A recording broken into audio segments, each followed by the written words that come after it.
করলেন 8টা জায়গার প্রার্থী ঘোষণা হয়েছে।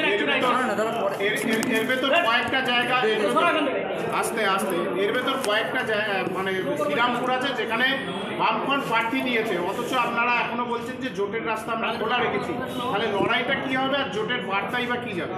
দেখুন, ইতিপূর্বে আমাদের মাস্টার সাহেব কথা বলেছেন আপনাদেরকে, আমাদের পার্টির ওয়ার্কিং প্রেসিডেন্ট, তার উপরে আর কোনো কথা আমাদের না বলাটাই উত্তম, যে আমরা একটু এগিয়ে যাচ্ছি, লেফট বা কংগ্রেসের পক্ষ থেকেও তারা এগিয়ে আসবে, এটা আমরা আশা করছি। সুতরাং আমরা প্রথম ফেজের আমাদের পক্ষ থেকে প্রথম পর্যায়ে আমরা ক্যান্ডিডেটের লিস্ট, প্রার্থীর লিস্ট আমরা ঘোষণা করেছি। এরপরে সেকেন্ড থার্ড, প্রয়োজনে সেকেন্ড বা থার্ডও করতে পারি, সেটা সময় কথা বলবে। কিন্তু সেকেন্ড ফেজের ক্ষেত্রেও আমরা যে ঘোষণা করব, তারা যদি আমাদের দিক থেকে জোটের বার্তা নিয়ে হাত বাড়িয়ে দেয়, তাহলে আশা করছি এই যে কোশ্চেন করছেন, আর কোশ্চেনের সময় থাকবে না। জোট কি আদৌ সম্ভব?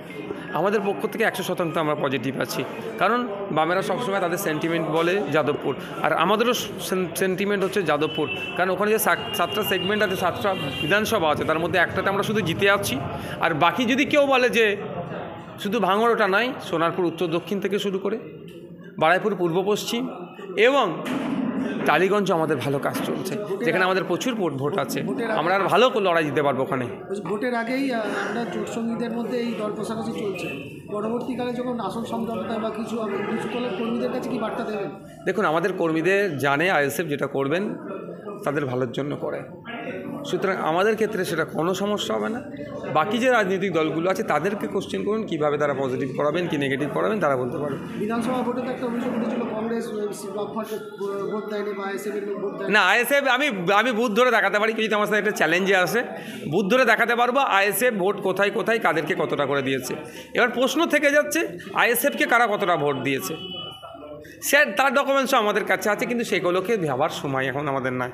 পাস্ট ইজ পাস্ট, কিন্তু তার থেকে শিক্ষা নিচ্ছি, তারপরেও যাইব যদি জোট করে যদি আমাদের লড়াই হয়, বা অনেকের ভাষায় সিট শেয়ারিং করে যদি লড়াই হয়, যেন লড়াইটা সত্যিকারের হয়। না হলে যাদবপুরে কি আপনারা দ্বিতীয় ফেজে প্রার্থী ঘোষণা করবেন?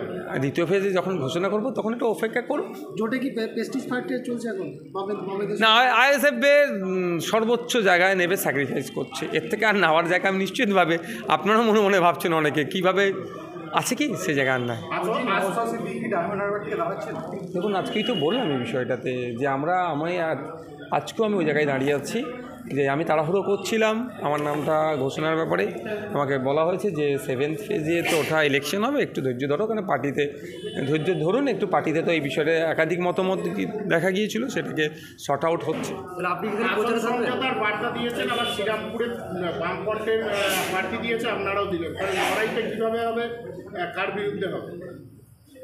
মানুষের পক্ষ নিয়ে লড়াই হবে।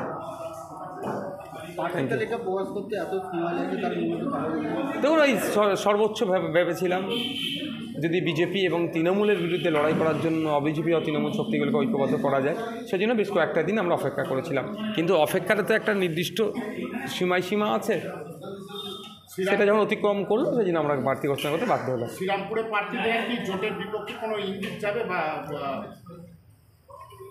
একটু ধৈর্য ধরুন না, আরও কিছু দেখতে পাবেন, সেই সময় একসাথে কোশ্চেনগুলো করবেন। থ্যাংক ইউ দাদা।